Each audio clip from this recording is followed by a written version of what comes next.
नमस्कार। नमस्कार बच्चों। आज हम मल्हार पुस्तक का दूसरा पाठ गोल पढ़ेंगे। इस पाठ का नाम पढ़कर आपके मन में कुछ गोल वस्तुओं के बारे में या गोल चीज़ों के चित्र उभरते होंगे मन में, जैसे गोल गेंद, गोल रोटी, गोल चंद्रमा। इस पाठ को पढ़ने के बाद आपको एक प्रसिद्ध खिलाड़ी का संस्मरण होगा और हम जानने की कोशिश करते हैं कि वो कौन थे प्रसिद्ध खिलाड़ी। यदि ये पुस्तक आपने इसके पेज पलटे होंगे तो आपने देखा होगा कि उस महान खिलाड़ी के बारे में लिखा हुआ है, उनका जीवन परिचय, लेखक परिचय। यदि कोई खिलाड़ी अपनी आत्मकथा का नाम गोल रखे तो इस नाम को पढ़कर इतना तो तुरंत समझ में आ जाता है कि उसे खेल से कितना प्यार रहा होगा। जी हाँ, वे अमर खिलाड़ी हैं, हॉकी के जादूगर कहे जाने वाले मेजर ध्यानचंद। इतने महान कि भारत उनके जन्मदिन को राष्ट्रीय खेल दिवस के रूप में मनाता है, जिसमें लाखों भारतवासी उनके जीवन से प्रेरणा ले सकें। इतने महान खिलाड़ी की भारत का सर्वोच्च खेल रत्न पुरस्कार उनके नाम से दिया जाता है। आइए हम थोड़ा सा इसको समझने की कोशिश करते हैं। आत्मकथा, जो व्यक्ति अपने बारे में लिखता है, अपने जीवन की घटनाओं के बारे में लिखता है, उसे आत्मकथा कहते हैं।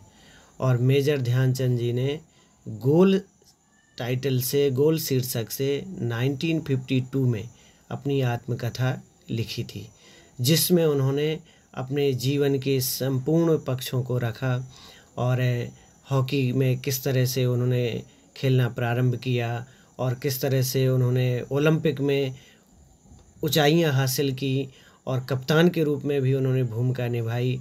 सारी चीज़ों का उल्लेख किया है, किस तरह की विषम परिस्थितियां आई उनके सामने और उसका सामना किया और अपने देश का नाम रोशन किया। इनका जन्म 29 अगस्त 1905 को प्रयाग जिसका पुराना नाम है इलाहाबाद, आज हम प्रयागराज कहते हैं, उत्तर प्रदेश का शहर है, वहाँ हुआ था। लेकिन इसके बाद उनके पिताजी झांसी में आकर रहने लगे। झांसी उत्तर प्रदेश का एक बड़ा शहर है, बुंदेलखंड क्षेत्र में। तो झांसी में आकर के वो रहने लगे, तो आज हम इन्हें झांसी के रहने वाले मान सकते हैं। आप जानते हैं कि इन्होंने 16 वर्ष की आयु में इनका एक सिपाही के रूप में ये भर्ती हुए। उस समय उस रेजिमेंट का नाम ब्राह्मण रेजिमेंट था। बाद में वही रेजिमेंट आगे चल करके उसका नाम बदल गया और पंजाब रेजिमेंट हुआ। तो पंजाब रेजिमेंट की तरफ से वो खेलते थे। जब इस पाठ की आप शुरुआत देखिए और वहाँ से हम आपको बताने की कोशिश करेंगे और धीरे धीरे उनके जीवन के बारे में भी बताएंगे। अब आप देखिए, खेल के मैदान में धक्का मुक्की और नोक झोंक की घटनाएं होती रहती हैं। खेल में तो ये सब चलता ही है। जिन दिनों हम खेला करते थे उन दिनों भी ये सब चलता था। कहने का मतलब है, अगर हम अपने खिलाड़ियों के साथ खेल भावना के साथ खेलते हैं तो छोटी मोटी नोक झोंक, एक दूसरे को टीज करना, चिढ़ाना और उकसाना, जिससे कि वो अपने खेल की जो नियम है वो भूल जाएं और विपक्षी टीम पर हावी होने का अवसर मिले, इस तरह की गतिविधियां होती थी। तो उन्होंने इसी तरह की एक घटना का उल्लेख किया जो सन 1933 की है। 1933 की बात है। उन दिनों में पंजाब रेजिमेंट की ओर से खेला करता था। मैंने अभी आपको बताया कि मेजर ध्यानचंद जी ने शुरुआत में एक सिपाही के रूप में भर्ती हुए थे और उसी रेजिमेंट का फिर नाम पड़ गया था पंजाब रेजिमेंट। तो ये घटना है, पंजाब रेजिमेंट और सैम्पर्स एंड माइनर्स टीम के बीच मुकाबला हो रहा था। एक टीम का नाम है सैम्पर्स एंड माइनर्स टीम और पंजाब रेजिमेंट ये एक सैन्य टुकड़ी है। तो सैन्य टुकड़ी के भी खिलाड़ी एक टीम के रूप में खेलते थे, तो उनके बीच मुकाबला हो रहा था। माइनर्स टीम के खिलाड़ी मुझसे गेंद छीनने की कोशिश करते, लेकिन उनकी हर कोशिश बेकार जाती। इतने में एक खिलाड़ी ने गुस्से में आकर हॉकी स्टिक मेरे सिर पर दे मारी। यानी एक तरह से हॉकी स्टिक से पीट दिया, चोट लग गई उन्हें और उन्हें मैदान से बाहर ले जाया गया। वैसे किसी खिलाड़ी को किसी दूसरे पर इस तरह से शारीरिक चोट पहुंचाने की अनुमति नहीं होती है और उन्हें पनिशमेंट दिया जाएगा, खेल से बाहर कर दिया जाएगा। लेकिन ऐसा उन्होंने उल्लेख नहीं किया है। ये ज़रूर कहा कि थोड़ी देर बाद मैं पट्टी बांधकर फिर मैदान में आ पहुंचा। यानी उस खिलाड़ी को ये उम्मीद नहीं थी कि ये इस खेल में पुनः वापस आ पाएंगे, क्योंकि उसने जो हॉकी से पीटा या चोट पहुंचाई उसका मकसद ही था कि ध्यानचंद के इस खेल से बाहर हो जाएंगे और वो आसानी से जीत सकते हैं। लेकिन आप देखिए कि ध्यानचंद कितने हिम्मत रखने वाले थे और कितनी गंभीरता से उन्होंने लिया कि उन्होंने बहुत ज़्यादा गुस्सा नहीं किया, बल्कि आते ही उन्होंने उस खिलाड़ी की पीठ पर हाथ रख कर कहा, तुम चिंता मत करो। आप इस लाइन को अंडरलाइन भी कर सकते हैं बच्चों, इसका बदला मैं ज़रूर लूँगा। अब ये चीज़ क्यों कही? उन्होंने उसको चिंता में डाल दिया। कहा ज़रूर कि तुम चिंता मत करो, और लेकिन ये लाइन कहा कि मैं बदला ज़रूर लूँगा। अब वो खिलाड़ी घबरा गया और हर समय पूरे खेल के दौरान वो उनको देखता रहा कि कहीं ऐसा तो नहीं है कि ये उसके सिर पर हॉकी स्टिक से पीट दें, अपना बदला पूरा करें। लेकिन इन्होंने उस खिलाड़ी का आत्मविश्वास तोड़ दिया और या कहिए कि उसको चिंता में डाल दिया, जिससे कि वो अपना स्वाभाविक खेल, जो खेल के नियम है, खेल की जो एनर्जी जो चाहिए, जोश चाहिए, वो समाप्त कर दिया। और फिर ध्यानचंद जी ने कहा कि मैंने एक के बाद एक झटपट 6 गोल कर दिए, यानी 6 गोल से टीम को पराजित कर दिया। खेल खत्म होने के बाद मैंने उस खिलाड़ी की पीठ थपथपाई और कहा, दोस्त खेल में इतना गुस्सा अच्छा नहीं। यानी उसको समझाया कि खेलते समय हमें अपने खेल पर ध्यान देना है, टीम वर्क पर ध्यान देना है और विपक्षी टीम के किसी खिलाड़ी के प्रति दुर्भावना, गलत भावना नहीं रखनी है, क्योंकि वो उसका काम है, वो अपनी टीम के लिए खेल रहा है, वो अपनी टीम को जिताना चाहता है। आप अपनी टीम को जिताना चाहते हैं, तो इसमें गुस्सा करने की बात कहाँ से आ गई? तो फिर उन्होंने क्या कहा कि मैंने तो अपना बदला ले ही लिया। अब बदला किस तरह से ले लिया? चाहते तो वो भी आकर के हॉकी से पीट सकते थे, लड़ाई हो जाती, खेल समाप्त हो जाता, लेकिन उन्होंने बदला लिया उनको पराजित करके। उन्होंने कहा कि अगर तुम मुझे हॉकी नहीं मारते तो मैं शायद तुम्हें 2 ही गोल से हराता, लेकिन मैंने तुम्हें 6-0 से हरा दिया, 6 गोल से हरा दिया। तो इस तरह का उनका व्यवहार था ध्यानचंद जी का। उन्होंने बड़े संयम से काम लिया और अपने खेल पर फोकस किया और उसने पराजित किया। वह खिलाड़ी सचमुच बड़ा शर्मिंदा हुआ और तो देखा, मतलब वो बच्चों को कह रहे हैं आप सबको कि मेरा बदला लेने का ढंग सच मानो, बुरा काम करने वाला आदमी हर समय इस बात से डरता रहता है कि उसके साथ भी बुराई की जाएगी, उसके साथ भी कोई ना कोई घटना होगी इस तरह की। आज मैं देखता हूँ, आज मैं जहाँ भी जाता हूँ, अगले पेज में आप आइए, अपनी अगर पढ़ते समय बुक भी सामने रख सकते हैं, जिससे कि आप आसानी से इस पाठ को समझ सकें। आज मैं जहाँ भी जाता हूँ, बच्चे व बूढ़े मुझे घेर लेते हैं और मुझसे मेरी सफलता का राज पूछते हैं। अक्सर लोगों को ये लगने लगता है कि सफलता के लिए कोई विशेष तरीके होंगे, विशेष नियम होंगे और जिसे हम आसानी से सीख लें और कोई शॉर्टकट सीख लें और सफल हो जाएं, जबकि ऐसा नहीं होता है। उन्होंने कहा कि मेरे पास सफलता का कोई गुरु मंत्र नहीं है, यानी कोई ऐसा मंत्र नहीं है इसके लिए, बल्कि क्या है, कौन सा वैसे मंत्र उन्होंने क्या दिया कि मैं यही कहता हूँ कि लगन, साधना और खेल भावना ही सफलता के सबसे बड़े मंत्र हैं। यानी किसी चीज़ को काम करने की हमें लगन होनी चाहिए। जब तक हमारे मन में ये भाव ही नहीं होगा कि हमें कोई काम करना है, हमें पढ़ना है, तो कैसे आप कोई काम कर पाएंगे, सोचिए। फिर साधना, सतत माने होता है निरंतर, निरंतर हमें उसका अभ्यास करना है। जैसे आप गणित पढ़ रहे हो या विज्ञान पढ़ रहे हो, तो हमें उसको बार बार उन प्रश्नों का अभ्यास करना पड़ेगा, नहीं तो हम सफल नहीं हो पाएंगे। संघर्ष, हर चीज़ में संघर्ष है, हमें संघर्ष से आगे बढ़ना है, उनकी चुनौतियों का सामना करना है, उनका समाधान करना है, ये भावना होनी चाहिए। संकल्प होना चाहिए कि हम ये कर पाएंगे, करेंगे। तो ये मंत्र होते हैं।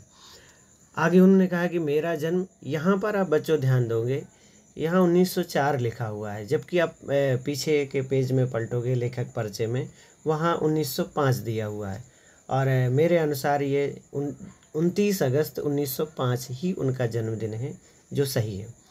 तो प्रयाग के एक साधारण परिवार में हुआ था, बाद में वो झांसी आकर बस गए। 16 वर्ष की उम्र में वो फर्स्ट ब्राह्मण रेजिमेंट में एक साधारण सिपाही के रूप में भर्ती हो गए। इस रेजिमेंट का हॉकी खेल में काफ़ी नाम था, लेकिन उस समय जब वो सिपाही के रूप में भर्ती हुए थे तब उस समय उनकी खेल में कोई रुचि नहीं थी, यानी हॉकी के खेल में कोई रुचि नहीं थी। वो कुश्ती वगैरह खेलना चाहते थे, लेकिन जो उस रेजिमेंट के मेजर सूबेदार थे, सूबेदार मेजर तिवारी जी जो थे, उन्होंने इनको प्रेरित किया खेलने के लिए कि आप हॉकी खेलो। और फिर उन्होंने धीरे धीरे अभ्यास करना प्रारंभ किया। उस समय सैनिकों के लिए कोई टाइम नहीं था कि किस टाइम वो अभ्यास करेंगे, रियाज करेंगे। तो फिर मेजर ध्यानचंद भी जब भी उन्हें टाइम मिलता वो मैदान पे आ जाते और अपनी हॉकी स्टिक से अकेले भी, कई बार वो अकेले भी खेल रहे होते थे अगर उनके साथ कोई साथी खिलाड़ी नहीं होता था। इस तरह से उन्होंने इतना अभ्यास किया कि उन्होंने बाद में जो इसमें जो पैराग्राफ लिखा है वो 1936 का है, क्योंकि ये उस आत्मकथा का एक अंश है, छोटा सा हिस्सा, यानी 2-3 पेज ही आपको दिए गए हैं पाठ्यक्रम में। बाकी ये 200-250 पन्नों की किताब है। बाद में जब आप बड़े होंगे तो आप पढ़ लेंगे इसको। तो इन्होंने उल्लेख किया है कि जैसे जैसे मेरे खेल में निखार आता गया वैसे वैसे मुझे तरक्की मिलती गई। तरक्की मतलब उन्नति, प्रमोशन होता गया उनको, और सेना में भी हुआ पदों में और गेम के क्षेत्र में भी हुआ। फिर उन्होंने एक उल्लेख किया है कि 1936 में जब बर्लिन ओलंपिक हुआ, बर्लिन, आप इसके अगर पीछे किताब पलट के देखेंगे तो जो बर्लिन है वो एक जर्मनी का शहर है। जर्मनी यूरोप का एक देश है जिसका एक शहर है बर्लिन, बहुत ही सुंदर और विकसित शहरों में से। वहाँ ओलंपिक जब गेम हुए 1936 में, ये आज़ादी के पहले का दौर था जब भारत अंग्रेज़ों के अधीन था। उस समय भी हमारी भारतीय टीम खेलने गई थी। उन्होंने कहा कि मैं उस समय सेना में लांस नायक के पद पर था और बर्लिन ओलंपिक में लोग मेरे हॉकी खेलने के ढंग से इतने प्रभावित हुए कि वहाँ लोगों ने उन्हें हॉकी का जादूगर कहा और आज भी उन्हें हॉकी के जादूगर के नाम से जाना जाता है। यानी उनके जो खेलने की तरीके थे, और हाँ, उनके कहते हैं कि यदि एक बार गेंद उनके स्टिक पर आ जाती थी, उनके पास आ जाती थी, तो बिना गोल किए वो रहते ही नहीं थे, वहाँ तक छूटती ही नहीं थी। लोगों को ये भ्रम हो जाता था कि उनकी हॉकी स्टिक में चुंबक लगी हुई है, और एक बार तो उनकी हॉकी स्टिक तोड़ कर देखी गई कि कहीं इसके अंदर चुंबक तो नहीं है। अगर ऐसा होता तो उनको पनिशमेंट होता, लेकिन देखा गया कि उसमें ऐसा कुछ भी नहीं है। तो फिर क्या था ऐसा? ये उनका अभ्यास था। उनका अभ्यास इतना अच्छा था कि लोगों को ये लगता था कि इनकी हॉकी से जो गेंद है वो चिपक गई है, जबकि चिपक नहीं गई है। वो इतने आसानी से उस गेंद को मूव कराते थे कि पूरे फील्ड में कहीं भी वो आसानी से ले जा सकते थे और गोल तक पहुंचाने की क्षमता रखते थे। तो उन्होंने कहा है कि मैं गेंद को गोल के पास ले जाकर अपने साथी खिलाड़ियों को भी वो सपोर्ट करते थे। उनमें एक टीम भावना थी, ये नहीं है कि वो सिर्फ अपने लिए ही खेलें। और ये आप चित्र देख रहे हैं, ये है, देखिए, भारतीय हॉकी टीम 1936 के बर्लिन ओलंपिक में जब जीती थी उसकी वो टीम है जो यहाँ पर है। और ये बहुत ही स्वर्णिम, बहुत ही यादगार क्षण है भारत के लिए कि जब मेजर ध्यानचंद की कप्तानी में ही ये गेम जीता था उन्होंने। तो उन्होंने लिखा कि मैं अपने लिए ही नहीं केवल खेलता हूँ कि सारे गोल मैं ही करूँ, ऐसा नहीं है, बल्कि मेरी ये कोशिश रहती है कि मैं अपने साथी खिलाड़ियों को भी गोल पास करूँ जिससे कि वो उनके खाते में भी गोल का नाम दर्ज हो जाए, उनको भी गोल करने का श्रेय, सौभाग्य मिले। अपनी इसी खेल भावना के कारण मैंने दुनिया के खेल प्रेमियों का दिल जीता। मतलब हिंदुस्तान, भारत में ही नहीं बल्कि दुनिया के तमाम देशों में भी उनको लोग प्यार करते हैं और उनके खेल को प्यार करते हैं और उनको बहुत सम्मान देते हैं। और इस तरह से उन्होंने बर्लिन ओलंपिक में स्वर्ण पदक जीता। ये ओलंपिक स्वर्ण है हॉकी का। खेलते समय वो कहा कि मैं हमेशा इस बात का ध्यान रखता था कि हार या जीत मेरी अकेली नहीं है, ये पूरी टीम की है, पूरे देश की है। और मैं आपको एक और दिलचस्प किस्सा सुनाऊं। पाठ तो यहाँ समाप्त हो रहा है, लेकिन मैं बहुत से और किस्से थोड़ा सा सुनाना चाहता हूँ कि बर्लिन ओलंपिक में ही उन्होंने जब फाइनल मैच खेला तो जर्मनी के साथ था और ये गेम भी जर्मनी में ही हो रहा था। और जब शुरुआत हुई थी ओलंपिक की, उससे पहले कुछ फ्रेंडली मैच खेले गए थे जो ओलंपिक का हिस्सा नहीं थे, तो उसमें संयोग ऐसा हुआ कि वो जर्मनी से हार गए थे 4-1 से। तो थोड़ा सा फाइनल में इन्हें डर भी लग रहा था, कुछ स्वास्थ्य भी अच्छा नहीं था ध्यानचंद जी का, कुछ और साथी खिलाड़ी भी बीमार थे जो खेल नहीं पा रहे थे।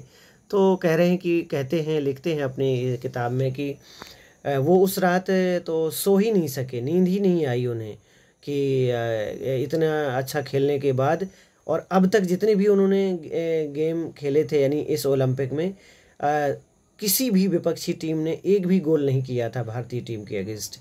यानी इन्होंने 0 के मुकाबले किसी को 6 से, किसी को 9 से, ऐसे गोल से हराया था। तो काफ़ी दबाव में थी टीम, लेकिन जब वो खेल के मैदान में उतरे, उन्होंने पूरे आत्मविश्वास के साथ आगे बढ़े, और आपको जानकर आश्चर्य होगा कि जर्मनी को 8-1 से हराया। यानी जर्मनी की टीम सिर्फ इनके खिलाफ 1 गोल कर सकी और इन्होंने 8 गोल से उनको पराजित किया और ओलंपिक का स्वर्ण पदक जीता। तो इस तरह की हमारी उपलब्धियां हैं मेजर ध्यानचंद जी की। और उसके बाद वो 1948 तक सेना में रहते हुए कई विभिन्न गेम खेलते रहे, यानी विभिन्न टूर्नामेंटों में उन्होंने खेला। और इसके साथ ही मैं आपको जानकारी देना चाहूँगा कि 1928 यानी 1936 से पहले 1928 एम्स्टर्डम में जो ओलंपिक गेम हुआ था, उस टीम का भी वो हिस्सा थे, और उसमें भी भारतीय हॉकी टीम ने स्वर्ण पदक जीता था। फिर उसके 4 साल बाद 1932 लॉस एंजलिस में जो ओलंपिक हुआ था, उसमें भी आपको गर्व महसूस करना चाहिए कि उसमें भी उन्होंने ओलंपिक का स्वर्ण पदक जीता था। ये आपको जानकर बड़ा ही अच्छा लगेगा कि हमारे भारतीय हॉकी टीम का कितना अच्छा इतिहास रहा है।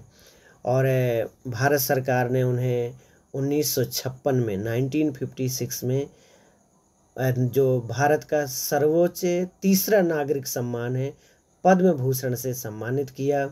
और आपको अभी पहले शुरुआत में बताया गया है मैंने कि जो खेल के क्षेत्र में खेल रत्न पुरस्कार दिया जाता है, पहले वो हमारे पूर्व प्रधानमंत्री राजीव गांधी के नाम पर था, अब भारत सरकार ने उसे मेजर ध्यानचंद खेल रत्न पुरस्कार नाम दिया है। तो इस तरह से आप देखिएगा कि उनकी कितनी महत्वपूर्ण उपलब्धियां हैं।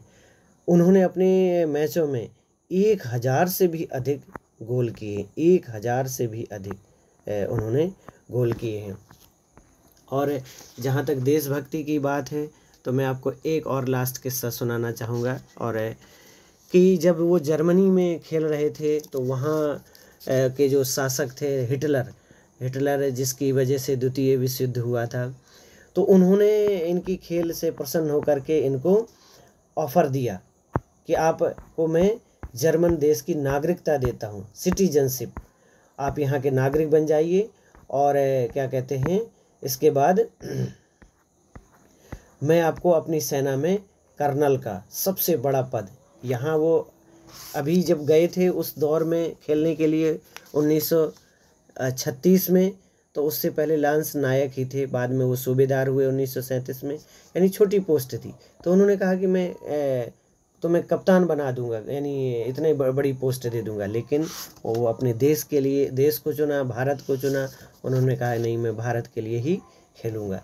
तो ये इस तरह से आपका पाठ है गोल, जिसके बारे में मैंने आपको कुछ बताया, और आपके जो हॉकी के जादूगर मेजर ध्यानचंद हैं उनके बारे में बताया। तो इस तरह से ये पाठ समाप्त करते हैं। और आप जब इसके प्रश्न अभ्यास देखेंगे, इसमें बहुत से पॉइंट हैं, वो जब आप उसको धीरे धीरे पढ़ेंगे तो आपको चीज़ें समझ में आ जाएंगी। और यदि आपको लगता है कि वो उस पर भी अगर कोई वीडियो बनाया जाए, तो आप मुझे कमेंट करके लिखेंगे, तो मैं अवश्य ही उस पर वीडियो आपको बना दूंगा। धन्यवाद।